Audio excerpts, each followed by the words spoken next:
बंद दुकान भितर जलीगले बाप पुओ। खोर्धा जिला बोलगड़ ब्लॉक सानपदर ग्राम रविवार बंद दुकान भितर शोइथिबा बाप पुओ जीवंत दग्ध होई जाइछन्ति। कोनोसी कारणरू दुकान रे निया लागि जाइथिबार एही अघटना घटिछि। मृतक हेले सानपदर ग्रामर राजेश कुमार साहू 57 वर्ष एवं तांको पुओ लक्ष्मीधर साहू 27 वर्ष।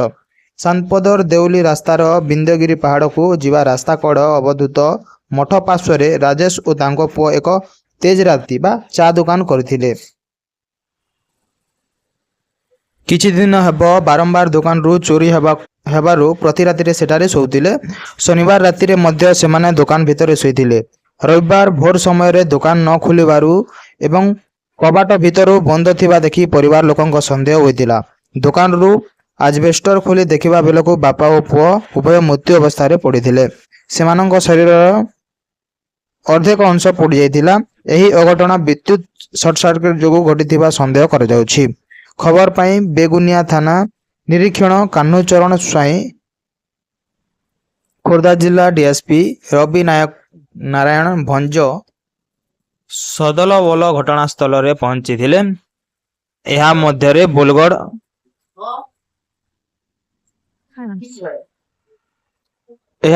बोलगड़ दमकल बाहिनी जिला साइंटिफिक दल पहुंचवा पर बोलगड़ तहसीलदार विजय सेठी और परिवार लोकंक उपस्थिति रे भीतर पटु पड़िथिबा ताला कटा जाइथिला। बापा पुओंक मृतदेह पुलिस जबत करी व्यवच्छेद पई खोर्धा पठाइछन्ति। गछकु धक्का देला कार, मां पुओ मृत, बापा और झियो आहत। गंजाम जिला बुगुड़ा थाना अंतर्गत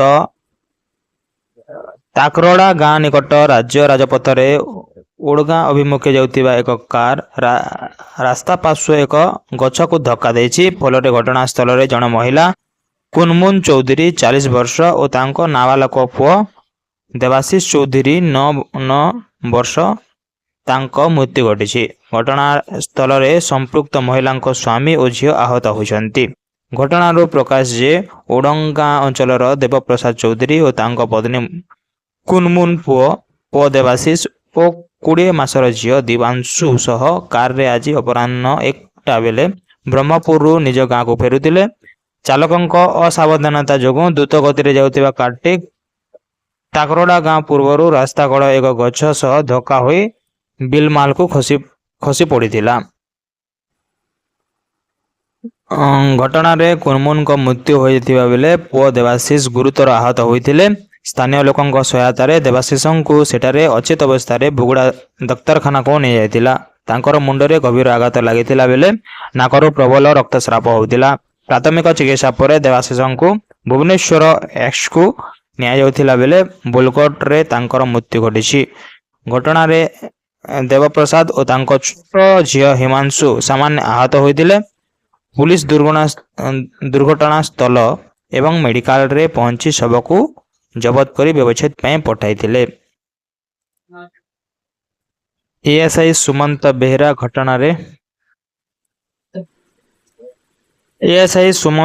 घटना रो तदंत करुछन्ति। एनै बुगुड़ा थाना रे एक मामला रुजु होइतिबा एएसआई सिद्धांशु शेखर मांदा तांको ठारू प्रकाश।